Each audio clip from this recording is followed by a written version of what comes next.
Mister Mint और Step Mint crypto scam. Mumbai के बाद हैदराबाद और पुणे में जल्द हो सकती हैं दर्जनों शिकायतें। अरबों की ठगी, डायरेक्टर्स की लगातार हो रही हैं गिरफ्तारियां। अब ईडी की तलवार लटकी। रायपुर के बेबीलोन होटल में छापा पड़ा। बर्थडे पार्टी में ही गिरफ्तारी हुई। फरार होने की फिराक में मिस्टर मिंट के डायरेक्टर्स। नरेंद्र मोदी विचार मंच और बैडमिंटन स्टार साइना नेहवाल का चेहरा दिखाकर 50,000 करोड़ की ठगी। 1 करोड़ निवेशक हुए बर्बाद। देश के बड़े क्रिप्टो घोटाले मिस्टर मिंट पर आए दिन नए खुलासे हो रहे हैं। ये वो स्कैम है जिसमें लाखों करोड़ निवेशकों को ऊंची रिटर्न का लालच देकर हजारों करोड़ रुपए ठग लिए गए। कंपनी के सभी डायरेक्टर्स एक एक कर सलाखों के पीछे पहुंच रहे हैं। मुंबई के बाद हैदराबाद और पुणे और अन्य राज्यों में होने वाली शिकायतों के मद्देनजर अब प्रवर्तन निदेशालय की बड़ी कार्रवाई किसी भी पल हो सकती है। क्या है ये क्रिप्टो करेंसी घोटाला, आइए आपको बताते हैं। मिस्टर मिंट और स्टेप मिंट क्रिप्टो घोटाले की शुरुआत छत्तीसगढ़ की राजधानी रायपुर के अंबिकापुर से हुई, जहां रहने वाले संदीप गुप्ता और बलविंदर छाबड़ा ने इस कंपनी की नींव रखी। इनके द्वारा देश भर के एजेंटों को मोटे कमीशन का लालच देकर इस ठगी वाली स्कीम के प्रचार प्रसार के लिए नियुक्त किया गया। इस स्कीम के प्रचार प्रसार के लिए देश भर के बड़े बड़े होटलों में बड़े बड़े सेमिनार रखे गए।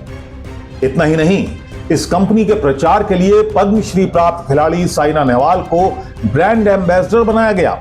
इसके अलावा निवेशकों को इस कंपनी पर शक ना हो, इसलिए इस कंपनी के 2 डायरेक्टर्स संदीप गुप्ता और उसके साथी राहुल भदौरिया ने नरेंद्र मोदी विचार मंच में बड़ा पद हासिल किया।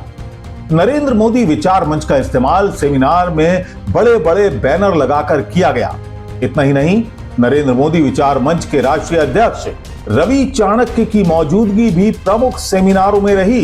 ये सब देखकर पूरे देश के निवेशकों का विश्वास इस कंपनी पर बढ़ा और लोगों ने अपनी जिंदगी भर की गाढ़ी कमाई मोटे मुनाफे के चक्कर में आकर इस कंपनी में लगा दी। कभी एमएनटी कॉइन, तो कभी स्पोर्ट्समिंट, तो कभी स्टेपमिंट जैसी स्कीमों में देश भर के करोड़ों निवेशकों ने अरबों रुपए का निवेश कर दिया। लेकिन जब रिफंड देने की बारी आई तो इस कंपनी के डायरेक्टर्स ने बहानेबाजी शुरू कर दी।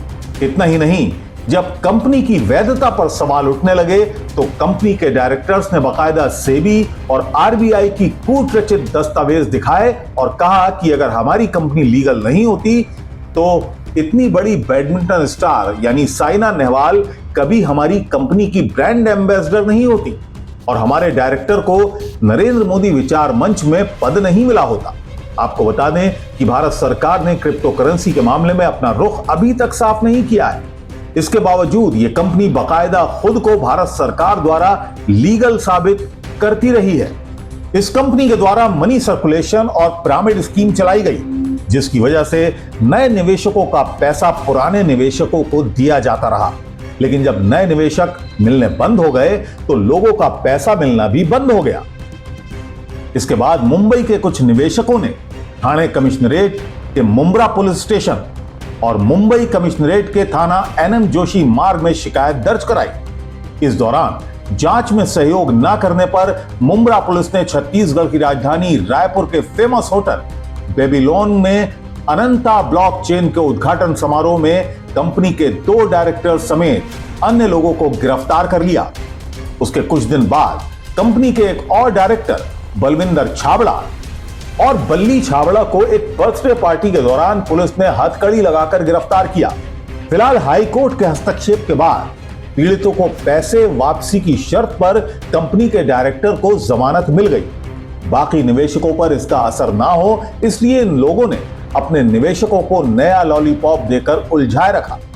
फिलहाल कंपनी में एक तूफान मचा हुआ है। निवेशक अपने पैसे वापस लेने के लिए परेशान हैं। जानकारी के मुताबिक मुंबई पुलिस के बाद हैदराबाद और पुणे पुलिस के साथ साथ उत्तर प्रदेश और मध्य प्रदेश में भी पुलिस को कुछ शिकायतें प्राप्त हुई हैं, जिसकी जांच चल रही है। जानकार सूत्रों की माने तो मुंबई पुलिस ने जांच के दौरान ही प्रवर्तन निदेशालय को इस घोटाले की सूचना दे दी थी। जिसको संज्ञान में लेकर प्रवर्तन निदेशालय भी हरकत में आ गया है। धीरे धीरे जब कंपनी के डायरेक्टर्स की गिरफ्तारियों के बारे में निवेशकों को पता चला और इस दौरान जब निवेशकों को पैसा मिलना पूरी तरह से बंद हो गया तो लोगों ने पड़ताल की।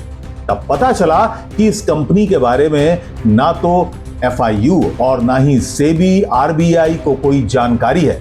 मुंबई पुलिस ने जांच के दौरान पाया कंपनी के ये लोग जो दस्तावेज निवेशकों को दिखाते थे वो पूरी तरह से फर्जी थे।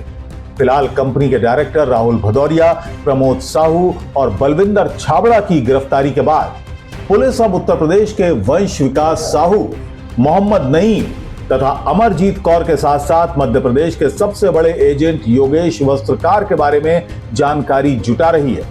योगेश वस्त्रकार के बारे में कहा जा रहा है कि उन्होंने अकेले मध्य प्रदेश से लगभग 500 करोड़ का निवेश कंपनी में करवाया है। इसके बदले इनको बहुत भारी मुनाफा और कमीशन मिला है। फिलहाल मुंबई पुलिस ने कंपनी से संबंधित समस्त बैंक खाते सीज कर दिए हैं।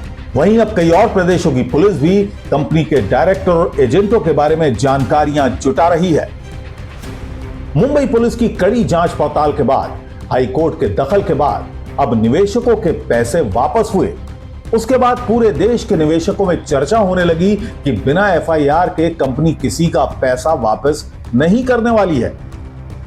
इसीलिए निवेशकों ने अब पुलिस का सहारा लेना शुरू कर दिया है। यदि आप भी इस कंपनी के द्वारा ठगे गए हैं तो अपनी शिकायत साइबर सेल की हेल्पलाइन पर दर्ज करा सकते हैं।